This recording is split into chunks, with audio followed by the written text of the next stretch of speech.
Thanks for tuning in, and welcome to the Good Earth's weekly radio show, Another Day of Living, where the conversations are all about eating well, living well, and feeling good. And now, here's your host, Alex Litwack. That's why I'm telling you, I just want to celebrate, yeah. Another day of living, yeah. I just want to celebrate. I am back for part 2 of my conversation with Katelin Parkinson. She's a naturopathic doctor. She focuses on women's health and wellness. Hello, Katelin. Hello. Thanks for having me back. Yeah, so my little recap is that in part 1 of our conversation, we talked a little bit about naturopathic doctors and what they're able to do in Canada versus what they're able to do in 23 states in the United States, and then what that they're able to do here in the state of Indiana. Your work on licensure and getting naturopathic doctors to be on the level of a primary care doctor, and which is what you got to do in Canada, which is pretty amazing. We talked about women's health and talked about women learning how to chart their cycles and their hormones and really taking charge of their fertility and their health and well-being, which I loved. So today we're going to spend time talking about the many other issues that you deal with in women's health, which are many, as we know. Yes? Yes. So somebody comes into you and they're not having fertility issues, or they're not having cycle issues, but they're fatigued. They're worn down. Absolutely. What is your approach?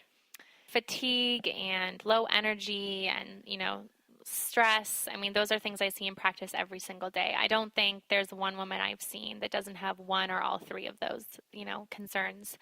And it's a byproduct of, I think, the society that we live in. And so as a naturopathic doctor, the goal is for me really to just support these women in the best way that I can and really get down to understanding what the root of some of their issues might be. So it doesn't matter if you're taking a pharmaceutical agent or if I'm giving you, 10 supplements, if I'm not really getting down to what's causing these concerns for you, we're really just masking the symptoms. And so as a naturopathic doctor, I really focus on the basics or the optimal, the basics or the foundations to health. And so I've found in practice that it doesn't matter what herbs I might throw at someone or, again, what supplement I might recommend, if they don't have the basics of health down, and that is, good nutrition, optimal sleep, self-care and self-love in whatever way that might look, exercise, and stress management, if those things aren't in place, it's challenging for women to feel their best self. And so I really start there with everyone. Doesn't matter what they're coming in for. How do you define a good night's sleep? So a good night's sleep, typically there's debate about when should you go to sleep and when should you rise. And I just kind of, at the end of the day, I'm working with the client with where they're at. I'm not going to set unrealistic goals if that doesn't work for you. I'm a realist, and I understand that life gets in the way sometimes. And so I'm here to just walk the journey with you and meet you where you're at and kind of be your biggest fan, your biggest cheerleader to make the changes that are going to work for you. So if you're getting 6 hours of sleep and it's split up and you're not waking rested, that's a concern for me. So let's work on that. Ideally, I like to see people getting 7 to 8 hours of sleep that's consistent. No issues falling asleep. You shouldn't really be waking up in the middle of the night, and you should be waking feeling rested. What are your best tips to make that happen? Sleep hygiene. I'm sure we've all talked about it, read about it. It's annoying, right? You know what to do, but to actually do it is another thing. So a couple of my favorite things, sleeping in a really cool room. We know how important that is for hormone health. So sleeping in a dark, cool room. And when I say dark, I mean you shouldn't be able to see your hand in front of your eyes. That's how dark it should be. So you can get blackout blinds or sleep with a mask, and that's really important for melatonin release and some of our other sleep hormones. And making sure other disturbances are removed. So your bedroom should be your place for sleep, your place for sex, and that's about it. So don't have your homework in there, don't have your computer, don't have notes, don't have stuff that's going to distract you. Create an environment that feels comfortable and soothing, and splurge on those bed sheets. It's going to invite you every single night into a place that feels comfortable. Yeah, sounds good to me. I could take a nap Yeah. right now. All right. So, and I think we've talked on the show a lot about, what really is healthy eating. I mean, I think Yes. we're all very clear that the standard American diet is horrendous and doesn't serve anybody well. And you want people to exercise, obviously. You want them to get their body moving. What do you define self-love, self-care? Whatever that looks like for you. And this is where, no two clients I work with are the same. This is individualized medicine. This is individualized support. So if one person I see loves yoga, then I'm going to support that for them and encourage that, consistency and another person, it could be long walks, or another person may not have any idea what they want to do for self-care or self-love. So I'll make recommendations. I'm a big resource. I'm a big kind of open book for the clients that I work with. I have done a lot. I've experimented with a lot. I've been around the block with this kind of stuff. So it's not about one thing that I would recommend for every single person. It's about what resonates with the people that I'm seeing. And that's where the ability to sit down and have these great sessions that are not hindered by time. I have the ability to really get to understand the clients that I'm working with on not just the physical level, but the emotional, the mental, the spiritual. So you mentioned that, you're not just going to throw a bunch of supplements and herbs at somebody if they're not going to take them. But let's say you've covered these bases of sleep and self-care and healthy eating and all those kinds of things and exercise, and their thyroid is not functioning well. Then what do you do? Yeah, so thyroid health for women is something I see a lot. So supporting the thyroid can look many different ways depending on the lab work that they've had done, what diagnosis has been made, are they on a pharmaceutical drug like Synthroid or are they not, and how early along the diagnosis has been made. So we talked last time about menstrual charts and how me as a practitioner, I'm trained in being able to interpret a woman's chart to actually get information from that, in addition to using labs. So I can actually pick up on way earlier before lab work may ever if a woman is having thyroid issues. I can see that from what her temperature is doing and what her cervical mucus might be doing. So that's really powerful for me. I picked up my own thyroid issues personally. My primary care provider didn't believe me when I said, can you run a full thyroid panel? Can you look at some of my antibodies? I think I have something going on. And sure enough, I did. And that was all through good detection and looking at my menstrual cycle chart. So with that information, it will govern how I support them. And usually in practice, I use a good combination of herbal medicine and I use supplements. I'll make recommendations based on that. And again, it depends on what else is on the camel's back. What other comorbid things do they have going on and what is their root cause? And so for some women, thyroid issues could be kind of and related to post-pill syndrome. You've heard about that maybe before. It's the concept of when women come off the pill, they're having a whole host of symptoms. Amenorrhea, so loss of menstrual cycle, delayed ovulation, extremely long cycles, extremely short cycles, major premenstrual symptoms, thyroid concerns.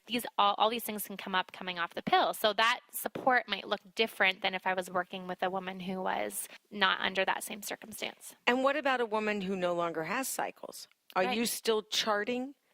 So the use of menstrual cycle charting can be really helpful in the postmenopausal phase. Again, you're not using the chart to avoid pregnancy or achieve pregnancy, but you're using it to monitor reproductive health. And I work with a lot of women who are, in the menopausal phase and that perimenopausal transition, and it can be frustrating because there's a lot of ups and downs. That's what our hormones are doing, and it's hard to track that. And so, I find the clients I work with, whether they chart or not. So I want to make that clear. It's not like every woman who walks through the door is immediately charting. That's okay if that's not something that you want to do.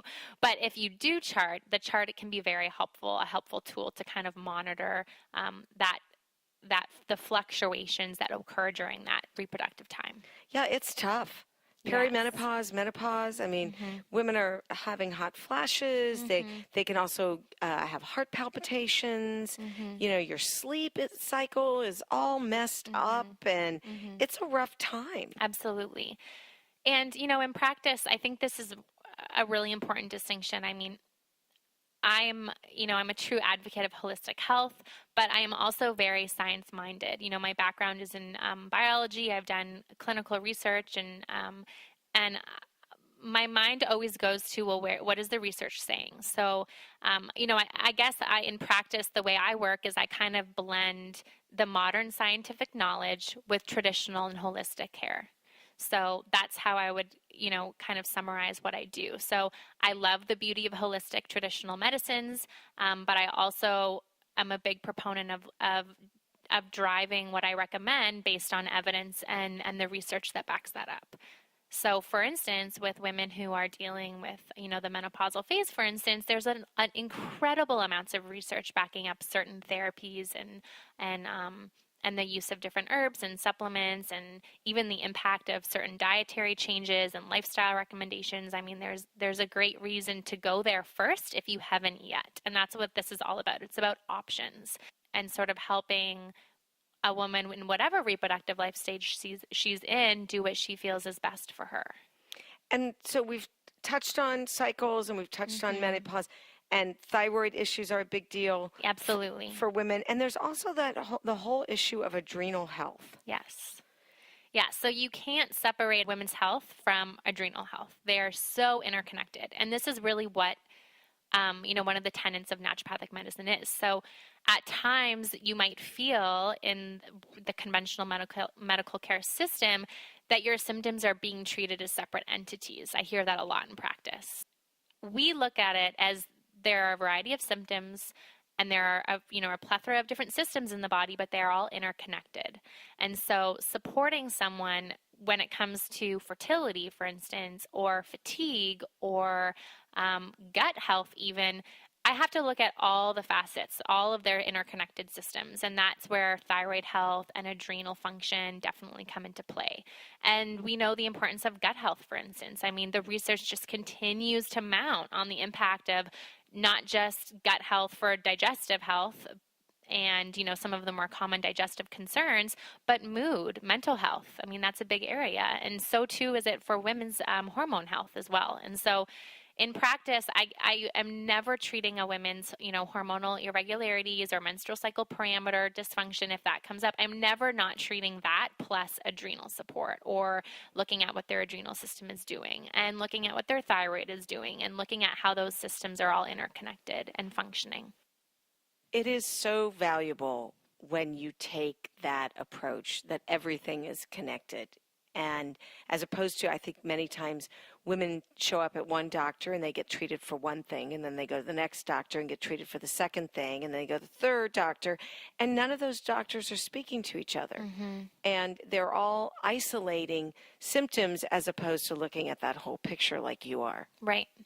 Yeah, I think for me, in a perfect world, we would all be celebrating our differences in terms of being practitioners and supporting our patients to get the best care they can from not one, but a plethora of practitioners. And so that's where that multidisciplinary kind of approach comes in. And so like I mentioned in our first interview in Canada, I did work in a multidisciplinary health center, and that's kind of the mainstay there. I mean, sure, you have naturopathic doctors on their own or chiropractors in a clinic, but it's very rare to see one practitioner, whatever modality they're trained in, on their own. And so what that lends itself to is this beautiful space where, someone can come in and there's inter referrals and there's co-managing of cases, and some multidisciplinary clinics will have, sort of reviews of client cases. And I mean, it's beautiful. That's what if it was me, that's how I would want to be supported. Because again, it's not either or. I mean, me in practice, I'm not against pharmaceutical drugs. I'm not against the use of other agents. It's not about that. It's just about treating one's health more holistically. Yeah, I'm with you. That would be the way I would like to be treated. Absolutely. So there's a whole nother area of women's health that I see a lot, and that's autoimmune issues. It feels like there are so many women struggling with autoimmune things, whether it's lupus or Sjogren's or rheumatoid arthritis. And so what do you do for those big issues? again, that's getting down to trying to identify what the root cause of that might be. So, and that's a complex question because each person that I see is not the same as the one that's coming before and the one that's coming after. So I start with a good thorough intake, trying to understand their health history, understanding, the occurrences around disease onset, comorbidities, and kind of going from there. I would say a lot of autoimmune issues are driven from gut health, underlying food sensitivities, food triggers that are causing, inflammatory cascades in the body.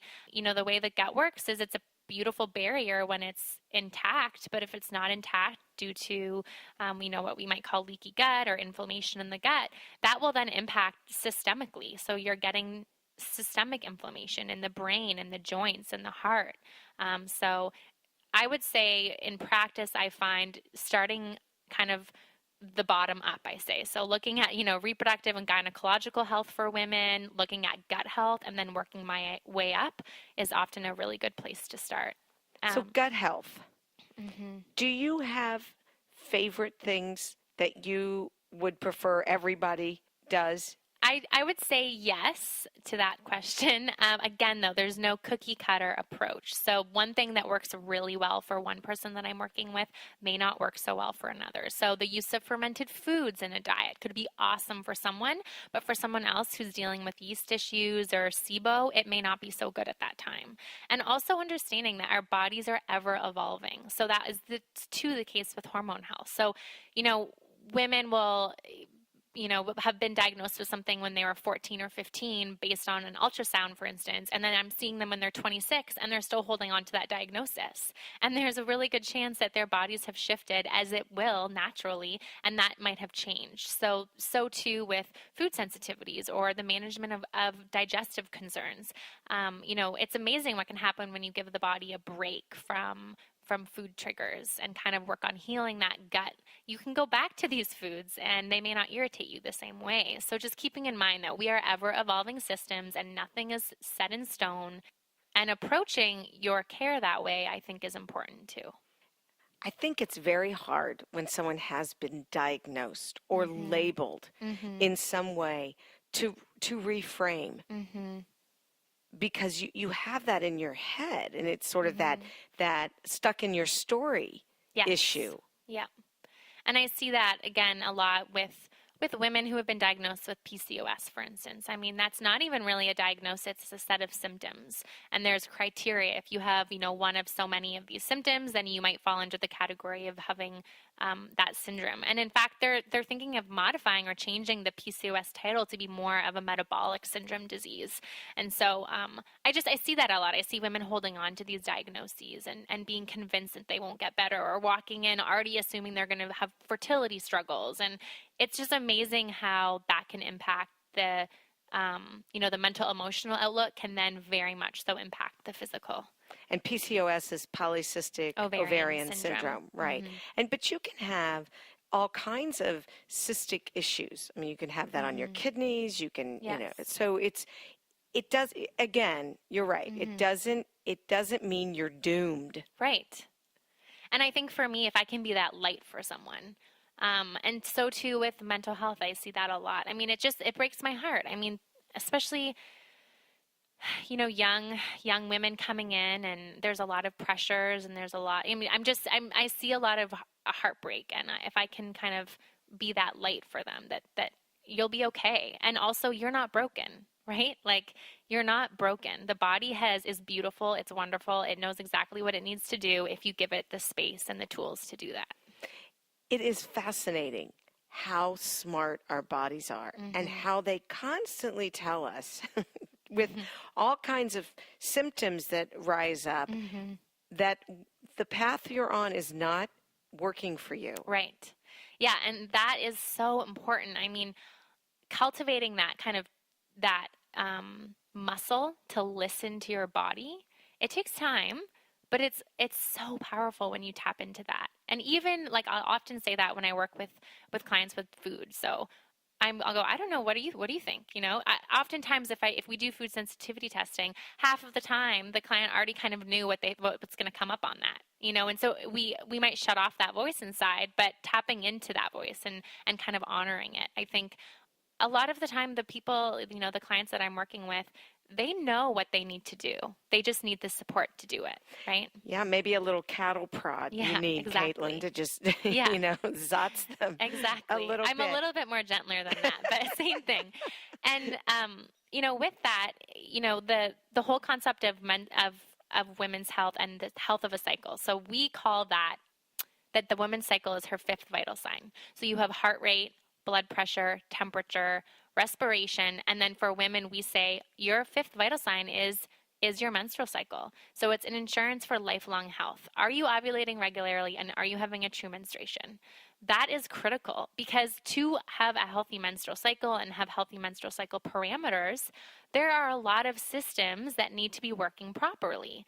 You need to have your adrenal systems functioning properly. You need to have adequate thyroid health. So again, the chart is very diagnostic. It's not just about, okay, when am I fertile and when am I not, and what am I going to do with that information? I mean, that's valuable, but really understanding, and I do this a lot. I teach women, your cycle is important. It's just so commonplace to take a pill and suppress it, not think about it anymore. And then you come off, and a lot of women are dealing with issues with that. And so it's like finding that relationship again with their reproductive health and knowing why that's important to them. Yeah. Women have these fascinating bodies, Mm-hmm. and that have the ability to give birth and nurture life. And I'm not saying all women need to have children. I don't Mm-hmm. agree with that, premise at all. Mm-hmm. However, if you are interested, it is a pretty fascinating thing. Yeah, and that's a good point you made. So women will say, well, why do I need to ovulate? I'm never planning on having a baby. So, ovulation it goes far beyond the fact that it produces, the ability to conceive. Ovulation is the event, it's where your hormones, your estrogen and progesterone are made. Well, those hormones, they do a lot for your reproductive health. Yes, they make cervical mucus, and they grow your endometrial lining, so an embryo could implant. Yes, that is the case. But beyond that, it is critical for mood, bone health, heart health. It is critical for digestive health, thyroid health, sleep. So it goes way beyond your reproductive health. And I think just that in and of itself is an important thing for women to understand. Our hormones, our estrogen and progesterone, they do a lot for us. Yes, your hormones are your friends. Absolutely. Yeah, and it's funny we don't always see them that way because we all can struggle. Right. Yeah. So it's almost like women are associating, especially early teens, you're 15 and you have acne and you have painful periods, and, it's like almost, oh, darn that estrogen, which is sad. I mean, I can see why someone would feel that way, because where in society do you see really information about the benefits of estrogen and progesterone and how important it is for women? You don't. You see the use of birth control pills, and that kind of is in opposition of that fact. So it's important. It's an important conversation to have, and I think that we are having more of that conversation all the time, which I love to see. I love to see that so much. Well, there's so much going on right now with women feeling stronger and more empowered and celebrating each other and all the groovy things that we do. Yes, So I love it so much. yes, me too, because women around the world are not always treated well in this country and in other nations, and women have been historically pushed down and seen as less than, and so yay us. Yay us. Absolutely. Yeah, I'll get on my soapbox. I know. And, I could go on and on. I really could. Well, I think your approach is interesting, and I do think it's great that you are trying to help women celebrate their bodies, and that all that's within has an impact on all that they do and how well they feel. And nobody wants to walk around feeling bad. No, exactly. We've talked a lot about the impact of, cycle charting and women's health. And just to touch on, I mean, in practice, I see that, but I see, women's health is treating any condition or supporting, I should say, anything that a woman might be experiencing. And so, women's health is always just a fascinating area for me to be. I feel like I can really relate with the clients that I work with. I've been on my own journey, and that has really helped me, empathize and create that really impactful relationship with the people that I work with. Well, I think you do good work. If someone is interested in contacting you, Katelin, what's your website? It is my name, Katelin, Katelin, Parkinson, ParkinsonND.com. I've learned a lot, something I always like to do, and I always appreciate a fellow traveler who's celebrating women everywhere, and I deeply appreciate you being a part of the show. Thank you so much.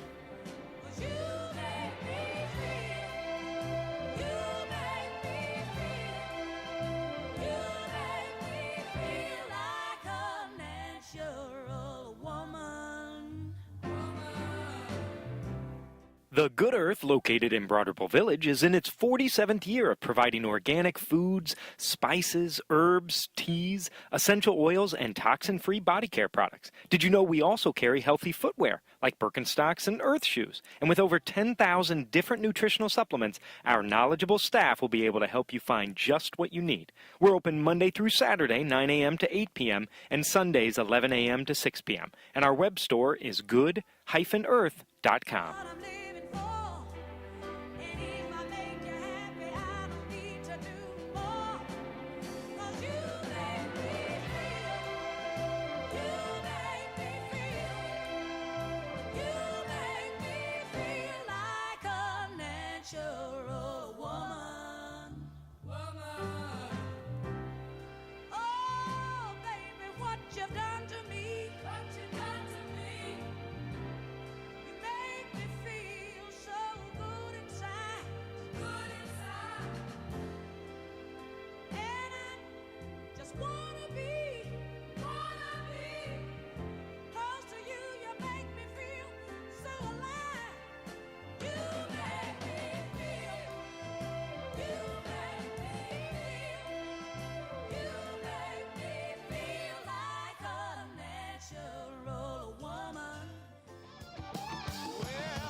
That's our show.